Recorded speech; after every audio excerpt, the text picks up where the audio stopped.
चारों युग का पहरेदार, भक्तों का रखवार, चारों युग का पहरेदार।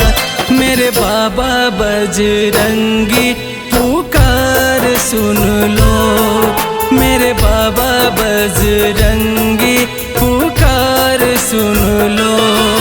भक्तों का रखवार, चारों युग का पहरेदार, भक्तों का रखवार, चारों युग का पहरेदार। मेरे बाबा बजरंगी पुकार सुन लो, मेरे बाबा बजरंगी पुकार सुन लो।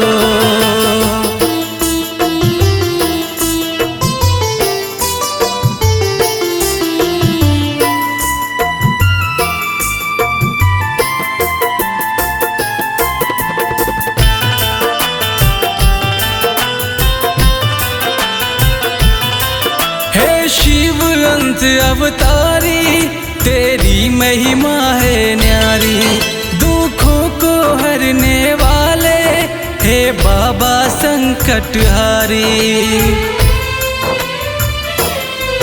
हे शिव अंश अवतारी, तेरी महिमा है न्यारी, दुखों को हरने वाले हे बाबा संकटहारी।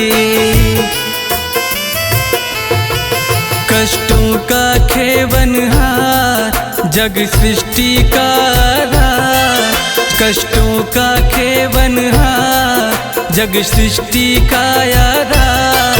मेरे बाबा बजरंगी पुकार सुन लो, भक्तों का रखवार, चारों युग का पहरेदार। मेरे बाबा बजरंगी पुकार सुन लो।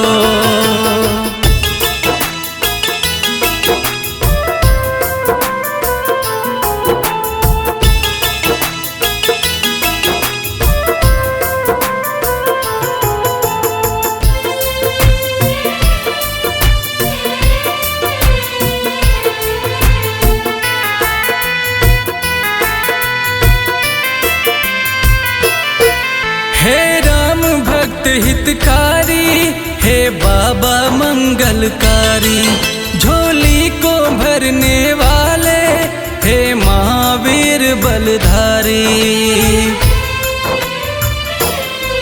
हे राम भक्त हितकारी, हे बाबा मंगलकारी, झोली को भरने वाले हे महावीर बलधारी। तेरे जैसा न कोई दिलदार, सबका करते उद्धार।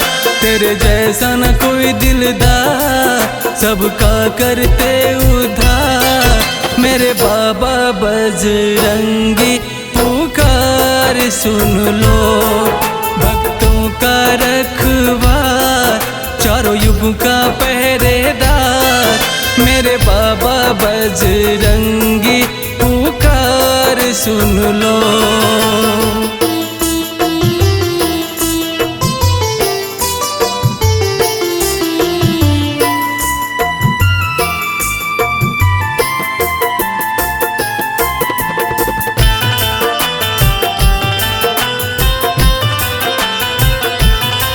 जो तेरे चरण में जाए, उसकी बिगड़ी बन जाए। तेरे चरण में आस लगाए, कीर्ति तेरी संतोष गाए। जो तेरे शरण में जाए, उसकी बिगड़ी बन जाए। तेरे चरण में आस लगाए, कीर्ति तेरी संतोष गाए। मेरा कर दो बेड़ा पार, दास करता है गुहार। मेरा कर दो बेड़ा पार, दास करता है गुहार। मेरे बाबा बजरंगी पुकार सुन लो, भक्तों का रखवार, चारों युग का पहरेदार। मेरे बाबा बजरंगी सुन लो।